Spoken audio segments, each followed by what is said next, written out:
दिसतच नाही. 2 मिनिटं घेऊ. काल मनसे अध्यक्ष यांनी जाहीर केलंय की मनसेचा पूर्ण पाठिंबा असेल बिनशर्त. तर रायगडमध्ये काय याकडे बघताय आणि रायगडमध्ये मनसे अध्यक्षांच्या सभा होतील का?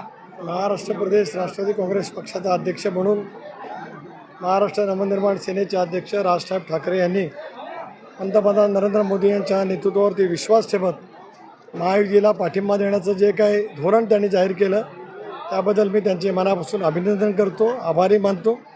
ते राज्यभर प्रचाराचा दौरा करणार आहेत. शेवटी त्यांचं नियोजन राज्य पातळीवरती होणार आहे. या मतदारसंघामध्ये सुद्धा महाराष्ट्र नवनिर्माण सेनेची ताकद असल्यामुळे महायुतीला पर्यायाने माझ्यासारख्या उमेदवाराला त्याचा नक्कीच फायदा त्या ठिकाणी होईल. मतदानाच्या मध्ये वाढ होईल आणि मोठ्या फरकाने यश मिळवण्यासाठी त्याचा फायदा नक्की होईल. भाजपच्या वेगळ्या धोरणांमुळे मुस्लिम मतं तुम्हाला पडणार नाहीत असा विरोधकांचा एक प्रचार आहे. तर मुस्लिम मतांबद्दल काय सांगा?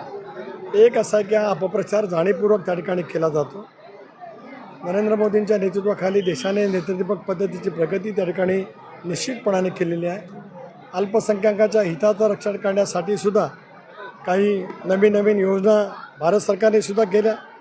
राज्य सरकारने विशेष करून शिंदेसाहेबांच्या नेतृत्वाखालच्या महायुतीच्या सरकारने देवेंद्रजी असतील, अजितदादा असतील यांच्यामार्फत मौलाना अब्दुल कलाम आझाद यांच्या नावाने आर्थिक महामंडळाचा निधी 800 कोटी रुपयावरती नेला. त्याला सरकारची हमी दिली. त्याच्याचा क्लिष्ट अटी ह्या रद्द करण्यात आल्या. वक्फ बोर्डाच्या जमिनीच्या बाबतीमध्ये सुद्धा निर्णय घेतले गेले. मगाशी आपण पाहिलं आमदार भरतशेठ गोगावले यांनी याच परिसरातील मूल्यांना किती निधी दिला त्याचंसुद्धा वाचन त्या ठिकाणी केलेलं आहे. अल्पसंख्याक समाज शून्य आहे. तो महायुतीच्या पाठीमागे पर्यायाने माझ्या उमेदवाराच्या पाठीमागे 100% राहील असा मला विश्वास आहे. जनतेची सुनामी येईल आणि EVM वगैरे सगळं उडून जाईल आणि इंडिया आघाडीचं सरकार येईल असा आनंद किती म्हणतात, काय सांगा? एक असं आहे, ते निवडून आले त्यावेळेला EMवरती आले. EVM होतं. EVM 95 सालामध्ये आलं, 2004 सालामध्ये आलं. त्यावेळेपासून ते निवडून आले. त्याला EVM योग्य होतं.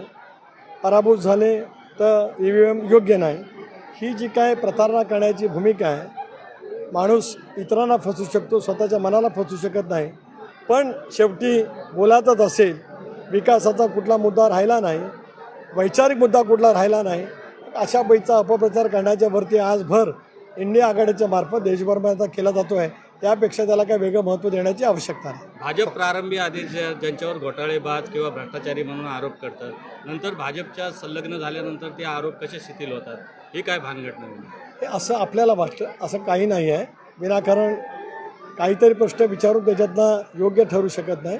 मला असं वाटतं की स्वायत्त यंत्रणा आहेत, स्वायत्त यंत्रणेचा तपास आहे. या देशामधली न्यायव्यवस्था आहे. त्यामुळे त्या न्यायव्यवस्थेच्या आणि यंत्रणेच्या मार्फत योग्य ती भूमिका त्या ठिकाणी केली जाते. थँक्यू. चला.